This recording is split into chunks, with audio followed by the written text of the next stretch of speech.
प्रेक्षकांनो नमस्कार. मी मुकेश शिंदे आज पुन्हा एकदा आपल्या BMS न्यूज चॅनलमध्ये आपल्या सर्व प्रेक्षकांचं मी मनपूर्वक स्वागत करतो. मित्रांनो, आपल्या सर्वांना ठाऊक आहे आपल्या चॅनलची टॅगलाईन उघडा डोळे आणि वापरा डोके. मित्रांनो, आज देशभर विद्यार्थ्यांचं आंदोलन सुरू आहे.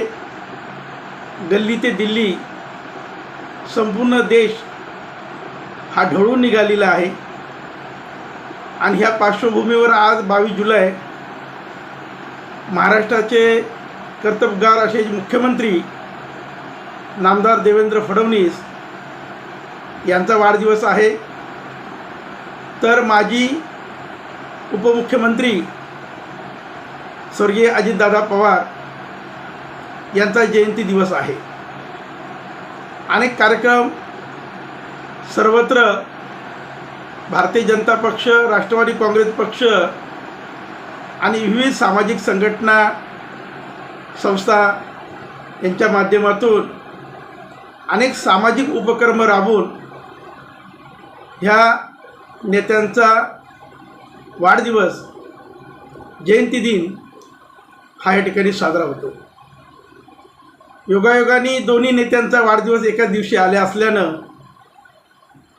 त्यांच्या जीवनातला संघर्ष, त्यांची राजकीय कारकीर्द,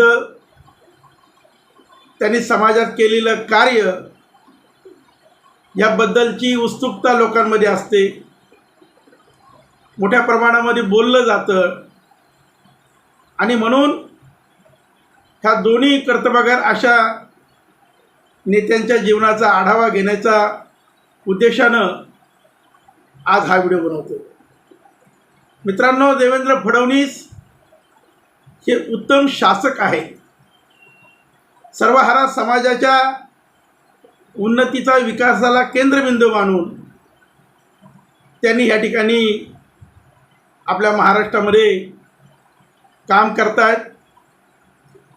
सर्वाधिक कार्यकाळ असलेले जे मुख्यमंत्री आहेत त्यांच्या यादीमध्ये त्यांचा 3रा क्रमांक आहे. आणि सर्व जाती समूहाला, सर्व वर्गाला सोबत घेऊन देवेंद्रजी काम करतायत. संपूर्ण देशभर त्यांचा गवगवा होतोय. आता त्यांचा पक्ष, त्यांची विचारधारा किंवा कार्यपद्धती यावर काही लोक टीका टिप्पणी करत असतील. आजच्या वाढदिवसाच्या दिवशी तो विषय तूर्त मी बाजूला ठेवतो. परंतु देवेंद्रजींचं जे काम आहे ते वाखाणण्याजोगं आहे. शांत स्वभाव, सर्वांना समजून घेण्याची पद्धत आणि शासन आणि प्रशासनावर असलेली त्यांची पकड, म्हणून ते अत्यंत कुशलतेने आज महाराष्ट्राचा कार्यभार करतायत. आणि दुसरीकडे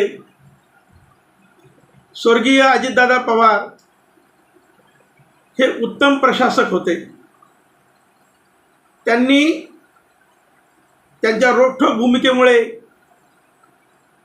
त्यांच्या वक्तव्यामुळे ते बऱ्याच वेळा वादात सापडले. त्यांची विधानं वादग्रस्त ठरवली गेली. परंतु अजितदादा हे तळागाळातील सर्वहार समाजाला न्याय देण्यासाठी अत्यंत सचोटीने आणि तत्परतेने काम करत होते. मित्रांनो, अजितदादांचं अपघाती निधन हे महाराष्ट्राच्या समाज मनाला अत्यंत वेदनादायी बनून गेलं. आजही हे वास्तव पटत नाही. अजितदादासारखा कुशल प्रशासक जो ह्या महाराष्ट्रातील सर्व दूरगामी परिसरात काम करणाऱ्या कार्यकर्त्याला न्याय देण्याच्या भूमिकेतनं अजितदादा काम करायचे. त्यांचा रोखठोक स्वभाव, आणि तत्परता आणि वेळ ही त्यांच्या व्यक्तिमत्वाची वैशिष्ट्य होती. आणि म्हणून अजितदादाने त्यांच्या स्मृतीस आज आठवण करत असताना, त्यांच्या जयंती दिन साजरा करत असताना आज संपूर्ण महाराष्ट्र त्यांच्या आठवणीनं हळहळतोय. आणि असा कर्तबगार नेता पुन्हा होणे नाही अशा भावनेतनं हे महाराष्ट्राचं सामाजिक मन हे हेलावलेलं आहे. मित्रांनो, देवेंद्रजी असतील, अजितदादा असतील, हे दोन्ही मुख्यमंत्री उपमुख्यमंत्री म्हणून अत्यंत लोकभिमुख कार्य त्यांनी ह्या महाराष्ट्रामध्ये केलं.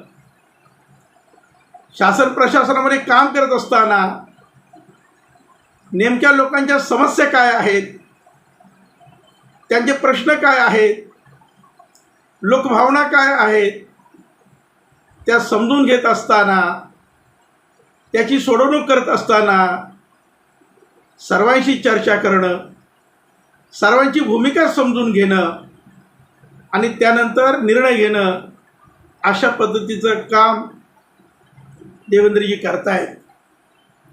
आणि म्हणून पक्षाच्या पलीकडे जाऊन, विचारधारेच्या पलीकडे जाऊन ह्या दोन्ही नेत्यांनी जनभावना आत्मसात केली. समाजामध्ये त्यांना लोकप्रियता मिळाली, त्यांना मानणारा मोठा वर्ग तयार झाला. आणि आज पक्ष संघटनेच्या पलीकडे ह्या नेत्यांना मानणारा मोठा वर्ग आपल्याला पाहायला मिळतो. आज देवेंद्रजी ज्या पद्धतीनं वेगवेगळे विषय हाताळत आहेत, वेगवेगळ्या समाजाचे प्रश्न हाताळत आहेत, त्यांना न्याय देण्याचा प्रयत्न करत आहेत, ही त्यांची भूमिका शासक म्हणून अत्यंत उत्तम अशी कामगिरी ते करत आहेत. त्यामुळे आजच्या त्यांच्या ह्या जन्मदिवसाच्या त्यांना आपल्या BMS न्यूज चॅनलच्या वतीनं मी खूप खूप शुभेच्छा देतो. आणि त्यांना शुभेच्छा देत असताना स्वर्गीय अजितदादांनी जी आपल्याला शिस्त घालून दिलेली आहे, मग ते केवळ राजकीय कार्यकर्ते नव्हे तर सर्व समाजाला, जनतेला, कार्यकर्त्यांना आपल्याला माहिती आहे अजितदादा कसं पहाटे उठून आपल्या दिवसाची सुरुवात करायचे, शिस्तबद्ध होते, रोखठोक होते आणि त्यांच्या कार्याचा जो धडाका होता, झपाटा होता, तो आपण सर्वांनी अनुभवला. कशा पद्धतीनं प्रशासनावर त्यांची कमांड होती, अधिकाऱ्यांना ते कशा पद्धतीचे आदेश करत होते हे आपण पाहिलं. आज अजितदादा शरीराने हे आपल्यामध्ये नाहीत, परंतु महाराष्ट्राच्या सामाजिक, सार्वजनिक, राजकीय जीवनामध्ये त्यांनी जे कार्य केलं ते कधी न विसरता येणारं कार्य आहे. आणि म्हणून ह्या दोन्ही नेत्यांच्या आठवणी आपण स्मरण करतोय, आपण देवेंद्रजींना शुभेच्छा देतोय, त्यांना उदंड आयुष्य लाभो अशा शुभेच्छा आहेत. आणि अजितदादांच्या आठवणी चिरकाल जिवंत राहतील आणि त्यातून नवीन पिढीला प्रेरणा मिळेल. आणि ह्या दोन नेत्यांच्या बद्दल त्यांच्या वाढदिवसाच्या आणि जयंती दिवसाच्या निमित्ताने जेव्हा आपण अवलोकन करतो तेव्हा एक लक्षात येईल केव्हा कधी कुठे कधीतरी आपण सुद्धा राजकीय चष्मा बाजूला ठेवून आपण वेगवेगळ्या भूमिकेतनं हे व्यक्तिमत्व पाहत असताना त्यांच्या वास्तववादी कामाची दखल घेऊन आपण त्यांचा गुणगौरव निश्चितपणे केला पाहिजे. हल्ली समाजामध्ये फूट दिसते, विघटन दिसतं. एखाद्या व्यक्तिमत्वाची आठवण करत असताना, कुणाचा गुणगौरव करत असताना, कुणाला शुभेच्छा देत असताना सामाजिक आणि सार्वजनिक जीवनाचे मापदंड आपण विसरतो. अमुक तमुक एका जातीचा, तो एका समूहाचा, तो वेगळ्या पक्षाचा, त्या पक्षाची विचारधारा आणि मग त्याच्याबद्दलचं आकलन हे आपण अशाच पद्धतीनं राजकीय चष्म्यातनं करतो.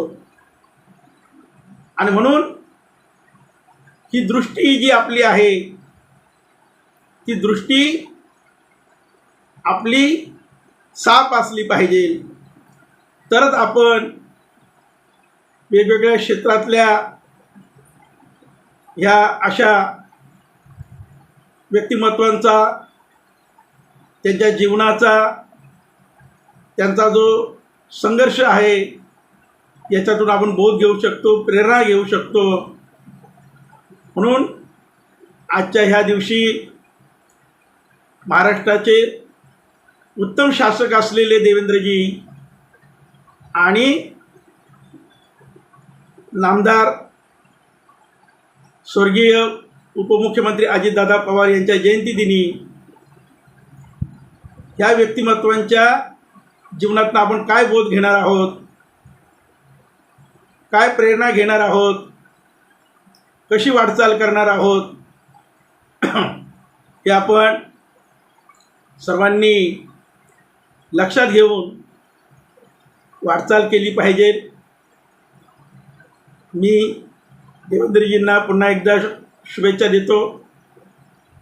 अजितदादांच्या जयंतीदिनी त्यांचं स्मरण करत असताना, त्यांच्या आठवणींना उजाळा देत असताना त्यांच्या पवित्र स्मृतीत अभिवादन करतो आणि आज तुर्त या ठिकाणी थांबतो. मित्रांनो, माझं चॅनल सबस्क्राईब केलं नसेल तर अशाच पद्धतीनं समाजाच्या भावभावना आणि संवेदना ह्या व्यापक स्वरूपातनं, व्यापक दृष्टीनं पाहण्याचा माझा कयास असतो. आणि म्हणून आजच्या ह्या दिवसाबद्दल, ह्या दोन्ही व्यक्तिमत्वाबद्दल आपल्याला काय वाटतं आपण कमेंट बॉक्समध्ये व्यक्त व्हा.